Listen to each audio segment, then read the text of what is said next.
Kasi baka masugat ka, baka wala naman si Tina sa akin. Iniwanan niyo ko.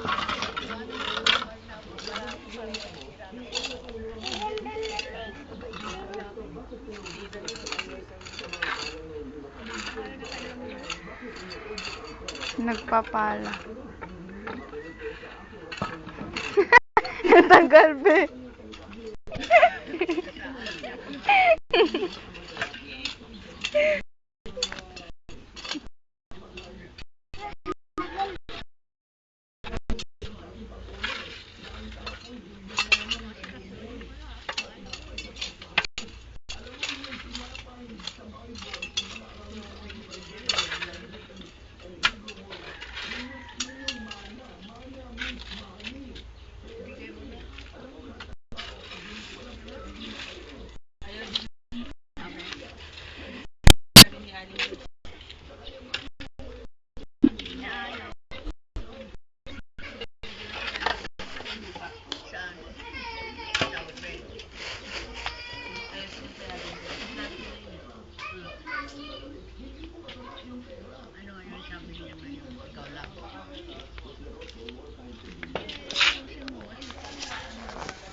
Pero kailangan titiran mo yun.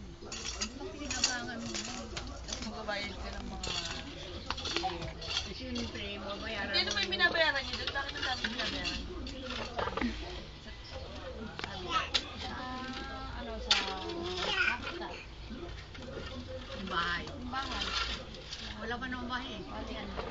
Wala naman bahay ito. Kasi kasun mo, parang may 130,000. ano yun, sa habitat yun. Sa loob ng 15 years. Sa lupa.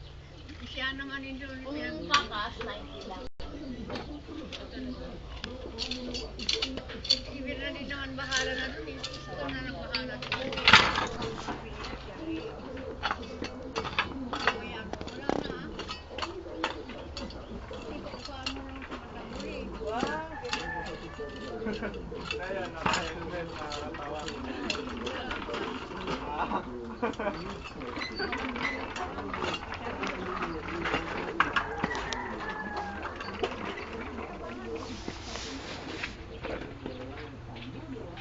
Pilay ka, be? Ginagaya mo si tatay?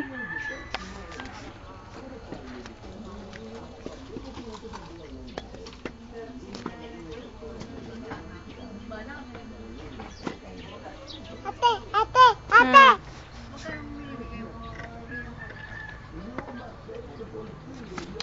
Anong pangalan mo? Tatay. Anong pangalan mo? Tatay. Hindi ka ba si tatay?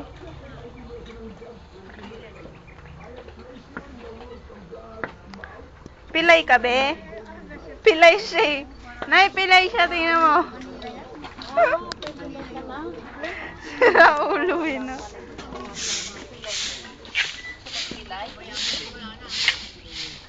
Mag-helmet ka din.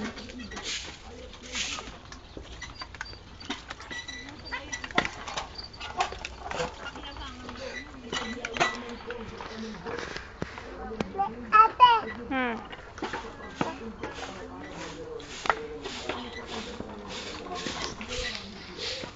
Pakakulit mo.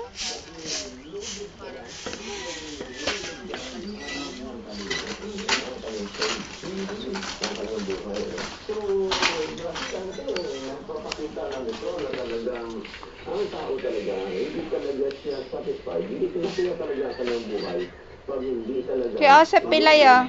Kay Osep Pilay. Gusto mo mabusog ang iyong spiritual? Yan. To Bakit? nourish your life, spiritual life?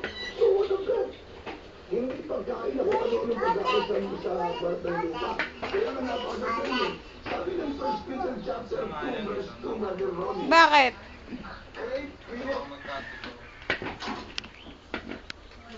If you may grow up in your salvation, 1 Peter chapter 2 verse 2.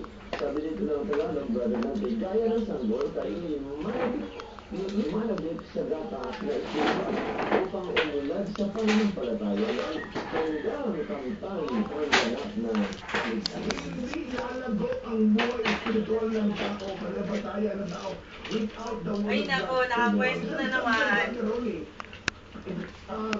Lalo nangyari sa buhay mo dalawa. Ng 1 at 12 inches, no? At yung bata nito, isang taon na 12 inches pa rin, there is something wrong. Hindi mo malaki. Hindi mo malaki. Now, maaari yung bata, hindi mo na-treated ng milk o pinapakain yan. Na kasi ang bata, na isligan mo, para lumaki. Mag-bike ka rin, May. Pauna kay May din. Gatas. And the word of God is only like a milk. Na parang lumabog ka. Now, sa spiritual, pananampalataya sa Diyos, hindi yan lalago, mag-grow without the word of God. Amen. At ang bata brother natin, hindi naman siya na natin ibata. Diba? Pag lumaki na siya, anong nangyayari sa kanya? No? Ang bata kasi hindi ko siya marunong umawak ng ito. Badik, alis ka dyan. Hindi siya marunong ng kutsara. Pungit mo. Pero pag lumaki ng bata, nag-grow na siya, siya na Pilay ka na? Ngunit kasi pag lumago ang buhay ng isang Kristiyano, kasi kailangan ng word of God para lumago siya. Pag lumago na siya, Sakto sa kanya. ng Biblia, at magbawat ang dami pa kainin ng kanyang kaluyan para patuloy na mag-grow ang kanyang faith. Kaya yung mga tao ngayon, mga manggagawa, hindi lamang sapat nito yung worker. Naka-uniforme ka ng puti, meron ang ID, at ikaw ay nagagawa, assessman, masyan, o kolektor dyan sa Huwag na, mapilay pa yan eh. Mga tinuturo mo eh, na. Kulang sa may sipon mo.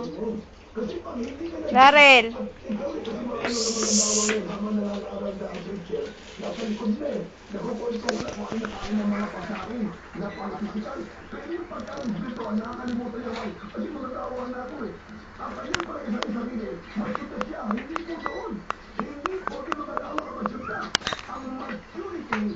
Naubuhayan habang ito'y nagtitignan sa tanong Diyos at nahihiling gawa ang sa tanong Diyos.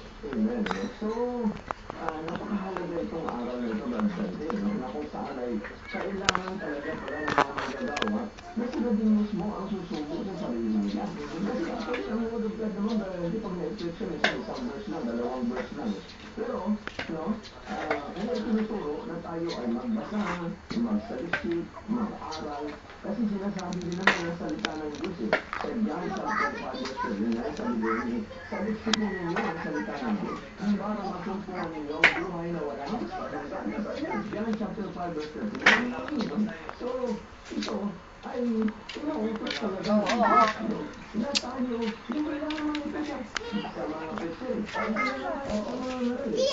Itong John chapter 5 verse 39 ay entitled dito sa lahat ng mga believers, including yung mga manggagawa. Sabi ko ito ng Bible. Sa John chapter 6 verse 39, sinasabitin nyo ang mga kasulatan.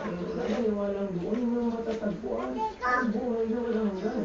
Ang mga ito ang nagpatutoo at nagpatutoo tungkol sa akin. When you search the scripture, sabitin nyo ang salita ng Diyos. So, paano pa magbasa rin tayo masilisip? Magbasa, mag-aral, meron tayong personal Bible study. Totoo niya.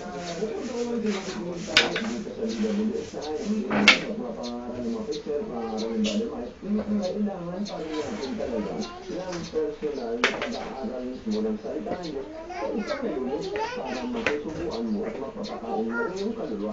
Hoy! Sa gusto mo kung paano mo siya pakainin. Ang nangyayari, ang tumataba, ang lumalaki yung ating physical body, ang ating ginagawa sa loob ng pagkain ng kanin, mga pangkulan, mga isla. Hindi masama. Papatayin ka daw, Sip.